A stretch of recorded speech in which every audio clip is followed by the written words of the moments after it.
Alexandre Mendes.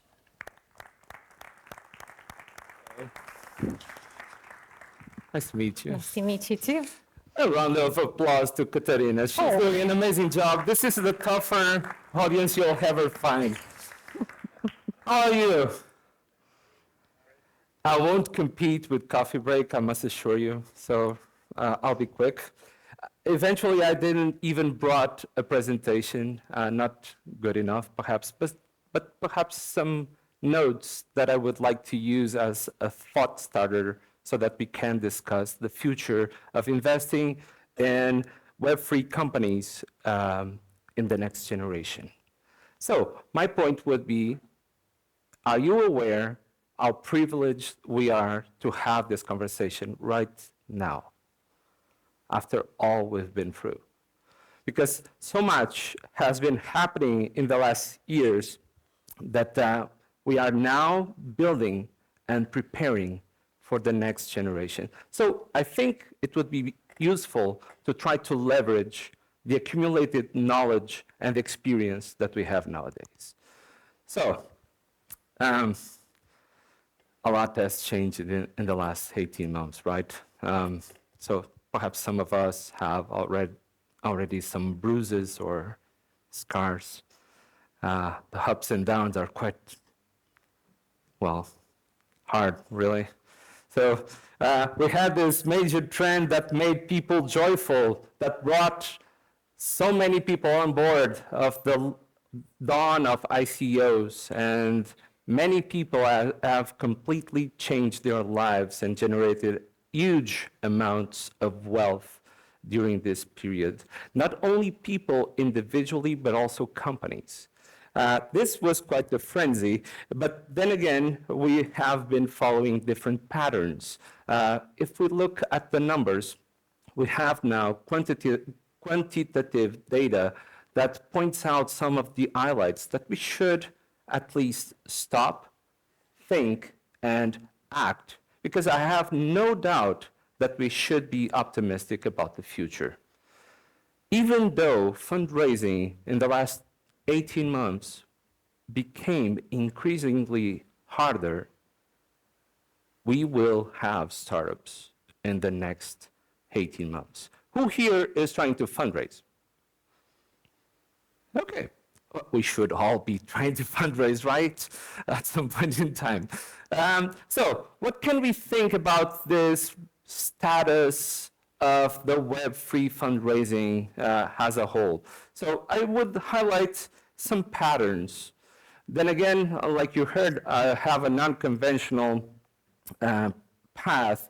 I studied in psychology, I work with technologists, and I've been building ecosystems for the last 15 years. So I'm quite interested in understanding and perhaps nudging how people adopt technology. So this is my contribution in the end of the day, to bring the social sciences knowledge to technologists and to startups. So what we do at Subvisual is we mostly hire a team of engineers that have been experimenting with the blockchain since 2013, and we've been launching products since 2016. Eventually, we have a branch where we consult big companies like Protocol Labs or Circle, but also we have a branch that is a venture studio.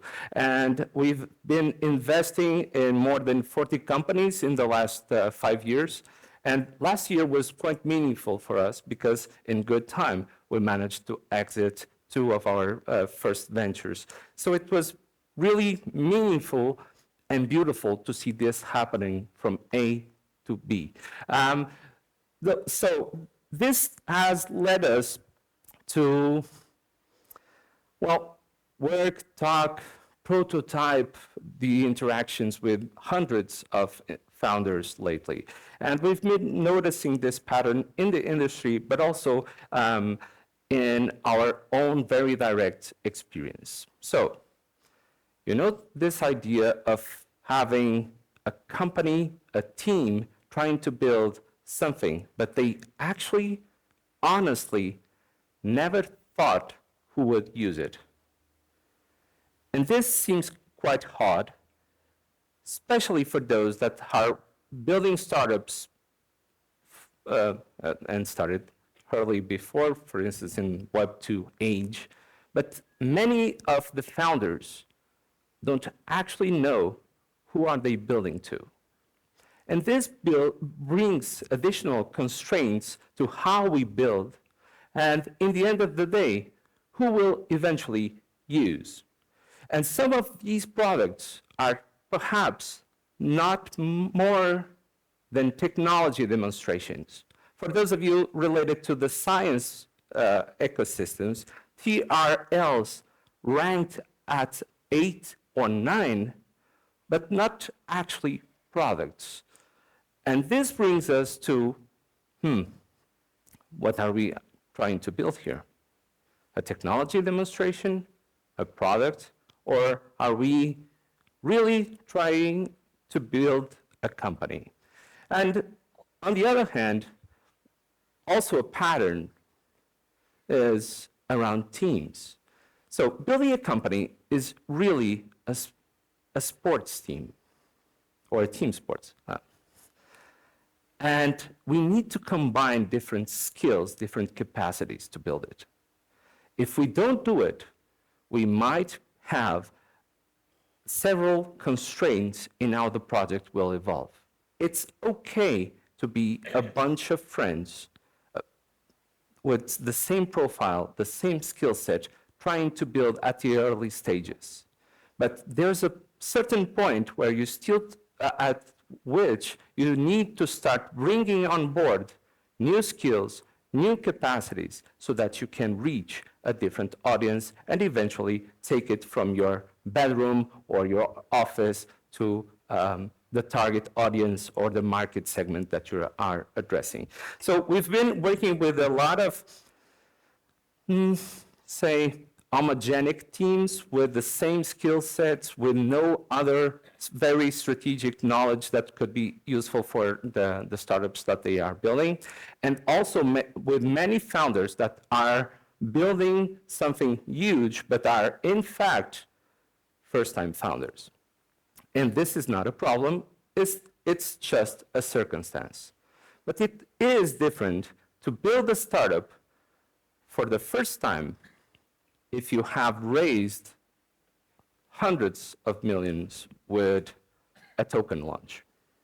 And suddenly you have, say, somewhat infinite resources to build something.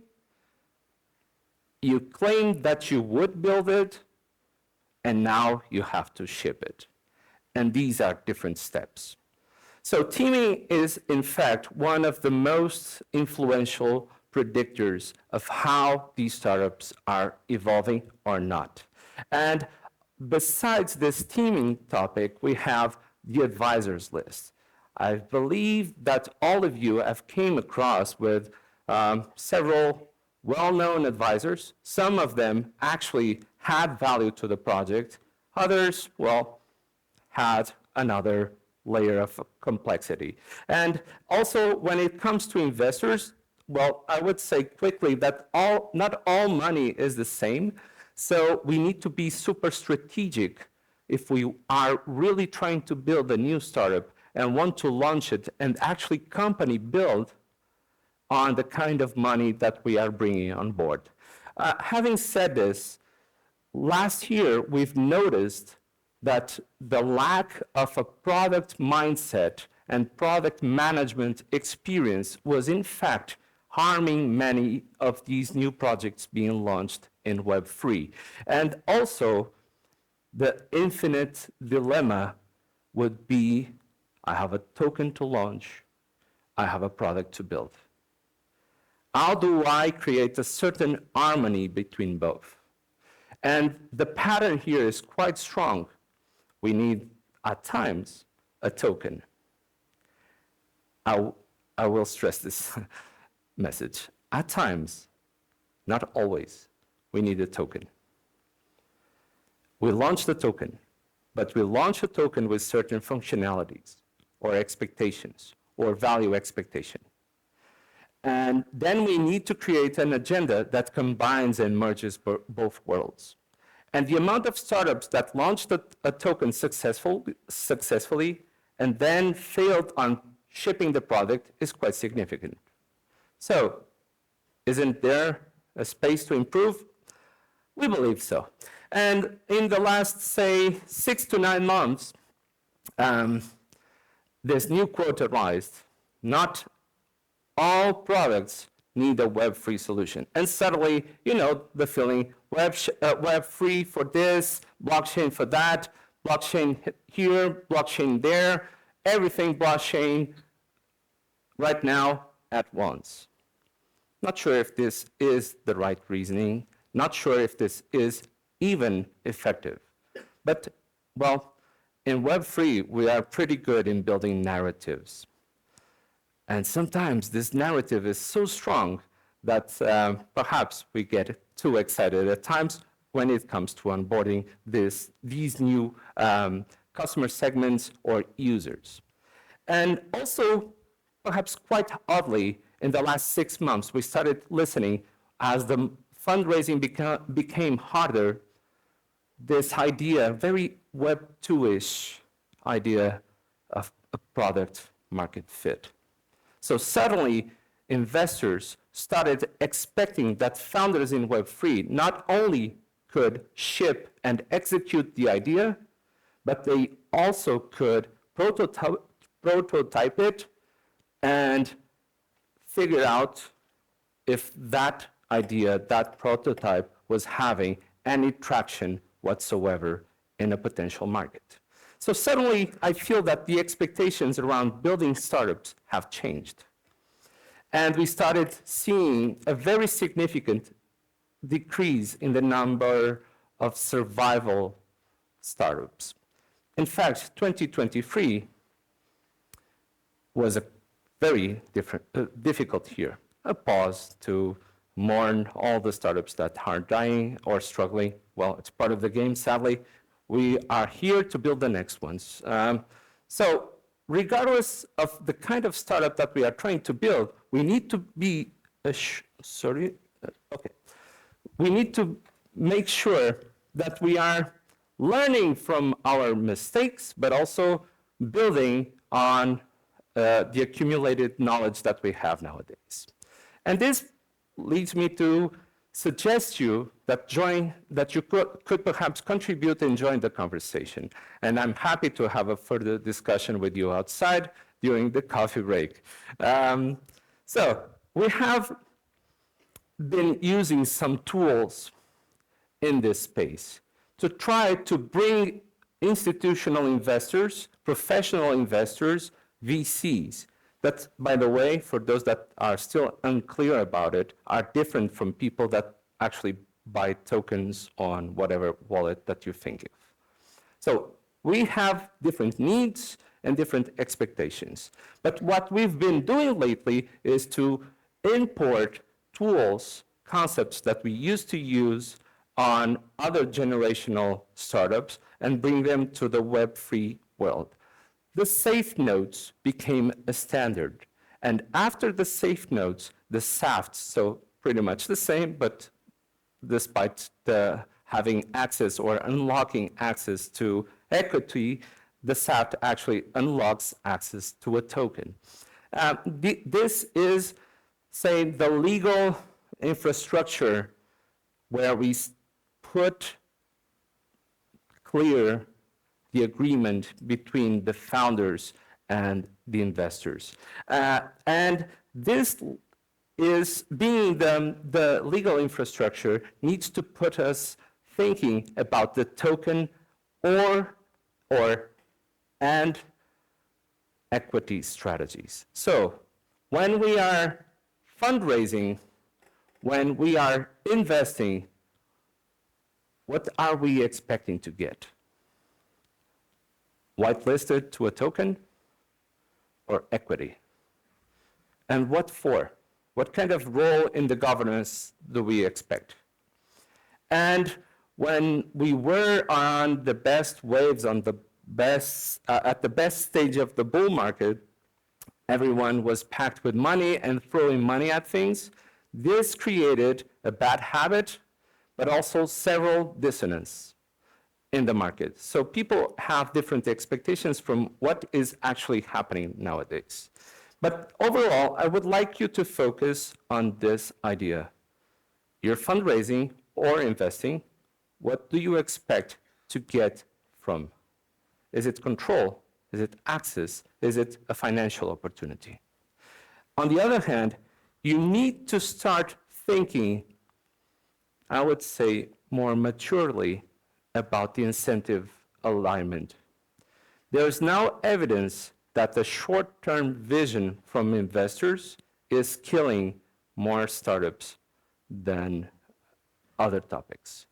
This means that once the locking period ends and people start selling the tokens, they dump the market, and that eventually is related to a significant number of startups struggling or actually disappearing.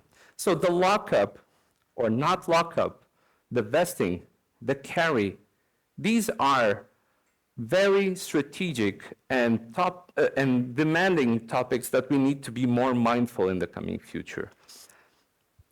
Talking about the future, I grew up watching the Jetsons. How many of you know who the Jetsons are? It's pretty cool, right? Well, but I have this bittersweet feeling about this because they promised that by the year 2000 we would be living in the space and well, circle around on super cool spaceships. But eventually what 2012 brought was Gangnam Style. So I'm still dealing with this. But this, for me, is actually a good image to frame what we can expect from Web3 and crypto in the coming years. This will happen. We just need to make sure that we have the discipline, the focus, the method, the network, and the team to make this happen and to leverage the opportunity. Regardless of being more like the Jetsons or Gangnam Style, this will be, in fact, true. I promised that I would be quick. We can meet outside for the coffee break, but I'm sure Katerina will try to persuade me to answer some questions. Thanks for your time. Indeed, for sure, for sure. You have your water in here, so you can have a sip in the meantime after. And thank you for getting on time. Great, great. So we can go and have some coffee and cakes and everything. Any questions or comments in the audience? Come on. Yeah, one up there. You again? He's the most interested. You're not a good teacher. Normally, we don't point. I'm sorry. Come on. I'll promise. Hi. Hi, thanks for the presentation, and I'll promise I'll be quick for everyone's sake. So my question is, you talked about differentiating what you get for the investment between equity and tokens, and if there's a mixture of the two. But I wanted to ask about the sentiment that people see from a company investing in the tokens, or in the startup, and then getting tokens as the equity, so to speak, right? Because sometimes people will say, oh, this is pre-minted or pre-mined or something like that. This is going to rug pull. This is going to be a scam. How do you manage those expectations, and how do you help to pick between the equity or the tokens? Just for clarification purposes, when you say or mention people, who are you referring to? Public in general. Okay. Personally, I don't see any problem in investing in tokens at all. Then again, it's just about managing the expectations.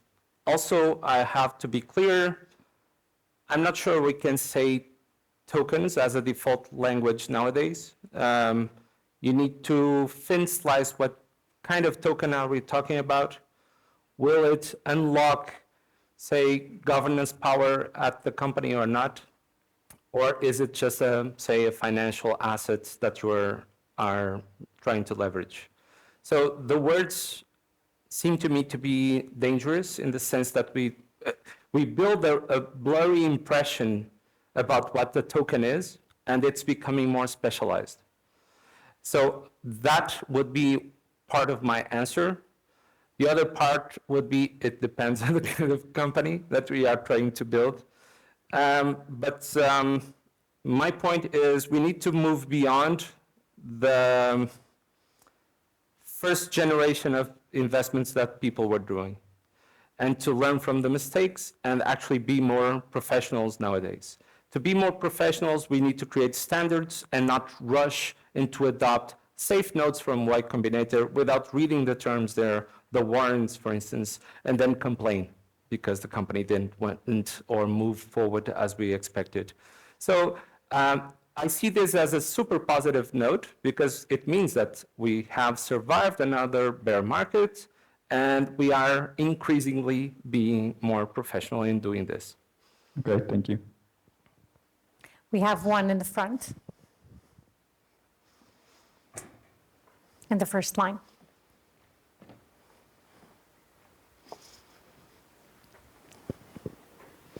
Thank you very much for the presentation, and it's a very beautiful learning journey today, because I'm outside the community, but in the last months I've been talking with a lot of VC companies.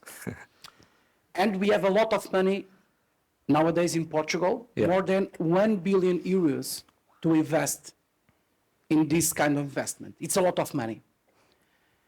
But what I'm seeing in the companies is the lack of experience, the lack of knowledge to deal with these kind of new communities. Because you are a community, we know, you know what we are talking about, but most part of the Portuguese venture capitalists companies, we are talking about the companies with 8 to 10 people. They know a lot of finance, they know a lot of management, they know a lot of marketing, and of course they do not know about technology, but they are investing in technology, so they need to know at least something. How can the community bring this knowledge to the market, to the VCs, because we are seeing more and more is agency theory dilemma that we are living. You know a lot more than the VCs. And try about technology and about eventually to the business model. But the VCs need to understand you and the community to invest and to forecast the long run that you are dealing with. How can you bring this knowledge to the VC community? In fact, with these kind of events, doing baby steps. At Subvisual, we started a new venture. We co-founded Lightshift Capital, which is a digital assets fully dedicated VC. And then again, we have this approach of spinning off new ideas, building new teams that become fully verticalized. We've done that with many of the most important names in the industry, like A16Z, for instance, and it is quite meaningful to have that network here in Portugal. So suddenly, some of the most significant investors in the world are reachable. And this is important not only for the Web3 startups, but also for other companies and the innovation ecosystem. I tend to agree absolutely. In Portugal, we are not aware with the amount of talent that we have in this specific space. It's huge. 2 years ago, I pitched the Secretary of State that this opportunity is bigger than PRR, in my opinion, and that we just need it to be cool to people and bring them on board to start the conversation. Personally, at Subvisual, we have a very broad network of investors. Sometimes we invest ourselves, other times we introduce people, say, with a certain due diligence process behind it to certain investors. And for instance, we have investments with Antonio Murta that I'm sure you know at Patena. And here you have a great example of legacy investor with a huge credibility in the market, European-wide, verticalized to digital health. And what we are doing with him is this approach where we can perform technology due diligence and technology readiness for that product, but also we enable this baby steps approach so that these investors, more, say, conservative, if we might say, feel secure to do these small bets and start having the feeling of this and how actually it works. Having said this, I think that we have to acknowledge two things in this space. Certainly, in the last 9 months, I met more VCs in Web3 than founders. Everyone was a VC. It was insane. If you went to Pragma in Lisbon or Pragma in Istanbul, it's an epidemic of VCs. So it's kind of scary because it's really simple to use the label, oh, here I am, I'm a VC, I have a fancy badge. That doesn't mean a VC. What I expect from Web3 founders in the future is that they have standards and they know what they expect from a VC. Then again, not all money is equal. On the other hand, as a community, we need to acknowledge that we've been having quite a few bad actors in the space, that the pumps and dumps are scary to these more conservative, or you name it, I don't know the right adjective to these investors. And we need to acknowledge that this is far beyond their reach. They wouldn't feel comfortable with this, even though they are super keen on start betting in this. Like you said, that your statement actually was super impactful. 3 years from now, we will own our health data in Portugal. Every VC in the space would like to look at that. But then again, they don't want to put their feet with a bad actor. So the community as a whole, I believe, will start knowing each other better, and people will get to know who's here for the short game and who's here to actually build companies that will prevail or exist in the longer or medium term. So I think that this is an ecosystem that is still maturing, that people are nowadays more open to it. And you would be impressed actually with the profiles of some of our clients that are amongst the most conservative companies from the most conservative industries that you can think, that are now looking at Subvisual to develop some sort of product related on the blockchain, or at least to be educated about what the blockchain can bring to its business. So I'm a strong believer of the importance of the translators in the ecosystem. Fortunately, at Subvisual, we have the time to do it, and we enjoy to do it. So we are always keen in coming to conferences, organizing our own meetups, going to universities, talk with entrepreneurs or whatever CEO that wants to know more. And I think that as a community, we should keep betting on this, bringing more people on board, having cool conversations, easy conversations, and explain what we are up to. This idea of going rogue and building something that will be absolutely detached from the world, I'm not sure if it will work. And so far, we've been experiencing here right now amazing conversations, amazing talks, how art can leverage the experience digitally and suddenly become an asset that you would like to keep. Or the workshops that happened these mornings, that is something that the Web3 people, the most original players in the space, perhaps look with the snobbish eyes, but those are, in fact, from my point of view, the workshops that we should be doing more often. What is an NFT? How can you create your own NFT today? And provide that to people, offer that experience to people. So There's still a lot to be translated from my point of view, but definitely it's a conversation that we should lead, so that we make sure, specifically in Portugal, that we take benefit out of the opportunity that blockchain brings beyond the noise. And I'm sorry for taking too long. No, great, great. Thank you for the questions. And also, we end up